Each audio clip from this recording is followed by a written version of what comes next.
Ballot के बाद आप क्या एक्सपेक्ट करते हैं 5 मरला की प्राइसेस यहाँ पे अगर फ़ेज़ 10 के अंदर 5 मरला प्लॉट निकल आता है, क्या प्राइसेस होंगी एक्सपेक्टेशन?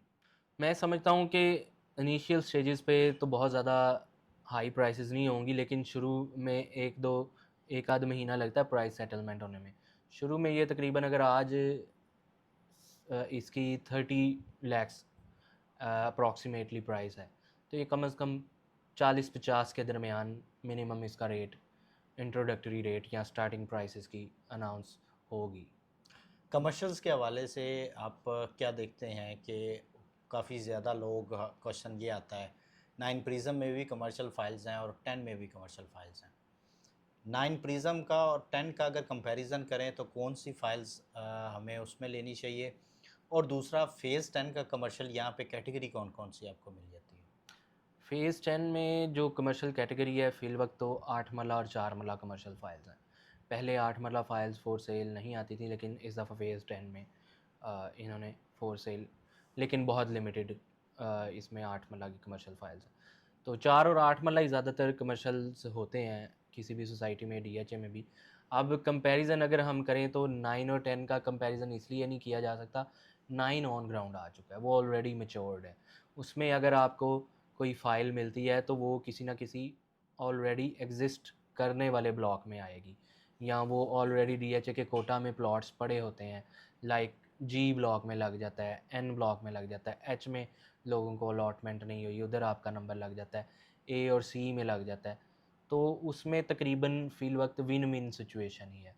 बहुत रेयर चांसेस है कि आप अगर ड्रेन के बिल्कुल करीब जो कुछ ब्लॉक्स में फेसिंग ड्रेन जो कमर्शियल्स हैं वहाँ पर लग जाए, तो वो फिर नो लॉस नो प्रॉफिट वाला सिनेरियो बन जाता है।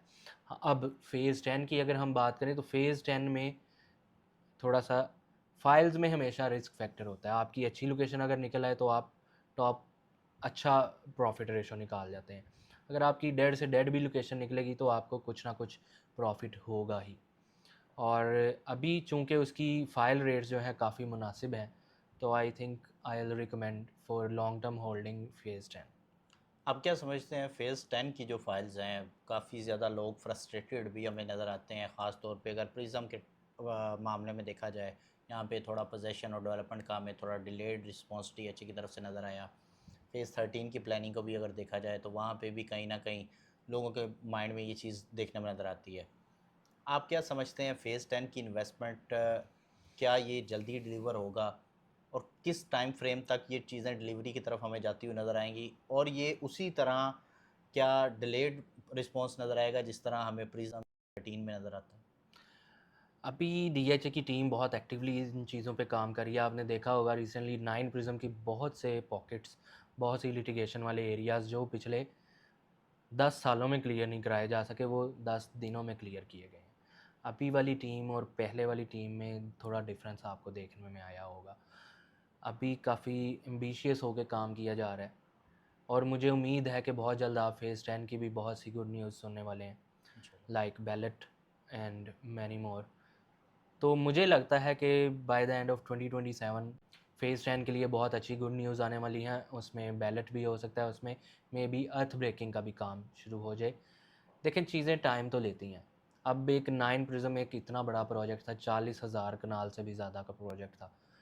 उसमें फिर कुछ चीज़ें ऐसी हुई कि हमारे मुल्क के हालात, इकोनॉमिकल इश्यूज़, फिर कोविड और इन्फ्लेशंस, तो इन चीज़ों की वजह से कुछ चीज़ें डिले भी हुई। थोड़ा-सा डीएचए खुद भी स्लो काम करता है लाइक अदर डेवलपर्स, लेकिन आपको ये श्योरिटी है कि आपको डिलीवर होना है।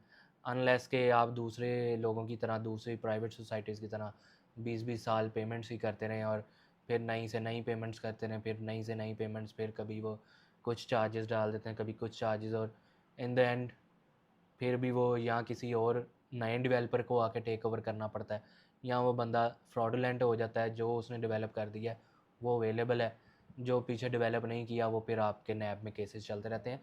इधर थोड़ा सा डिले ज़रूर होता है, लेकिन आप सिक्योर हैं, आपको डिलीवरी मिलनी है।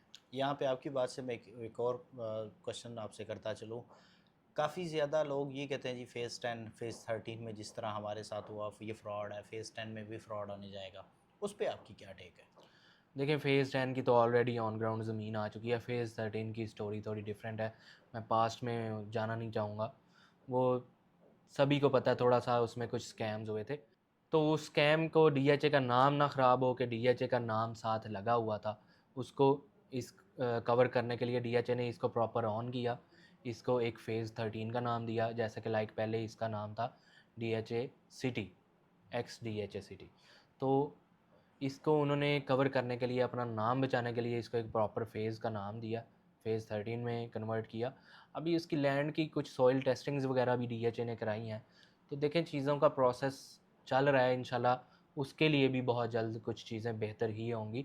लेकिन फ़ेज़ 10 की स्टोरी फ़ेज़ 13 से टोटल डिफरेंट है। मार्केट को मुनीब भाई हमने जैसे देखा काफ़ी ज़्यादा डीएच लाहौर में ओवरऑल रियल एस्टेट मार्केट में काफ़ी ज़्यादा फ्लक्चुएशन हमें देखने में नज़र आई, रेट काफ़ी मार्केट में डाउन जाते हुए नज़र आए। फेज़ 10 आपने हाईएस्ट पीक और लोएस्ट पीक क्या देखी, और आज के रेट को अगर रफली देखा जाए तो वो कितना डिफरेंस है? देखें जो इनका पीक देखा गया है, हम अगर लास्ट जो उनसा हमारा सर्कल रहा 2020-21 का, जब रियल एस्टेट को एमनेस्टी दी गई, तो तब चीज़ें बहुत पीक पे गई थी। तो इसका अगर हम पीक देखें तो 5 पल्ला का तकरीबन 40 प्लस 43-45 के बिटवीन। इस तरह अगर हम कनाल का पीक देखें तो तकरीबन 1.25 करोड़, एक 25 के प्लस माइनस गया है। फिर कमर्शियल में अगर हम देखें तो वो तकरीबन लॉन्च ही 2.5 करोड़ के प्लस माइनस हुआ था। इसी तरह 2 कनाल को देखें तो वो तकरीबन पौने 3 को टच करके आया, 2.65-70 को। तो अभी इसमें प्रॉफिट रेशो फाइल्स में ही काफ़ी ज़्यादा है। आप फाइल्स को ही अगर होल्ड करें, बैलेट तक ना भी जाएं कि प्लॉट मिलेगा, प्रॉफिट गेन करेंगे, तो अभी फाइल का जो प्रॉफिट रेशो है वो ही अभी काफ़ी ज़्यादा है। ट्रांसफ़र कंट्रीब्यूशन को अगर देखा जाए काफ़ी ज़्यादा इंक्रीज़ नंबर ऑफ़ ट्रांसफ़र्स हमें नज़र आए डीएच लाहौर के अंदर। 10 का कंट्रीब्यूशन आप कितना देखते हैं? मैं समझता हूँ कि फर्स्ट नंबर पे 2 फेजेज़ इस टाइम जा रहे हैं, फ़ेज़ 9 प्रिज़्म और फ़ेज़ 10। ये दोनों को मैं नंबर 1 देना चाहूँगा ट्रांसफ़र्स में जो इनका कंट्रीब्यूशन है। एंड पे आप कौन सी ऐसी फाइल्स को रिकमेंड करते हैं कि जिनको हम लोग टारगेट कर सकते हैं, फाइल्स टू लुक फॉर? मैं स्ट्रॉन्गली रिकमेंड करूँगा कि कमर्शियल की तरफ जाएँ, काफ़ी अच्छा उसमें स्कोप है आगे। फिर आप 2 कनाल जो है, ये डबल ऑफ द प्राइस से भी ऊपर जाना है। 2.5 करोड़ 2 कनाल का रेट ही नहीं है। और अगर हम रेज़िडेंशियल छोटी फाइल्स में आ जाए तो 5 मरला 1 कनाल आर द बेस्ट अपॉर्च्युनिटीज़। अभी इस वक्त आप दूसरी फाइल्स भी बाय कर लेंगे तो वो भी अच्छी अपॉर्च्युनिटी है, लेकिन एक हॉट मार्केट सेलिंग आइटम जो होती है वो ये 4 रहेंगी। अगर आप 10 मरला और 8 मरला की तरफ जाते हैं, वो थोड़ा-सा at a time of selling आपको थोड़ा-सा 1 आध दिन वेट करना पड़ सकता है, लेकिन प्रॉफ़िट रेशो उनमें भी है, मैं उनको भी डिस्करेज नहीं कर रहा, क्योंकि हमने क्लाइंट को वो चीज़ बतानी है कि आप फौरी मार्केट में मार्केट रेट पे निकालें और वो फौरी बिक जाए। तो उसमें आता है 5 मरला 1 कनाल और 4 मरला कमर्शियल। बहुत शुक्रिया मुनीब भाई। Thank you very much for your invitation. Viewers मज़ीद फेज़ 10 के हवाले से या पार्टिकुलरली ओवरऑल फाइल्स के हवाले से कोई क्यूरी हो, स्क्रीन पे नंबर शो हो रहा होगा, उस पे कॉन्टैक्ट करें। चैनल को सब्सक्राइब करें, वीडियो को लाइक और शेयर करें, ताकि मज़ीद इस तरह की इन्फॉर्मेटिव वीडियोज़ आप तक पहुँचते रहें। अगली वीडियो तक अपना ख्याल रखिएगा। फ़ी अमानिल्लाह।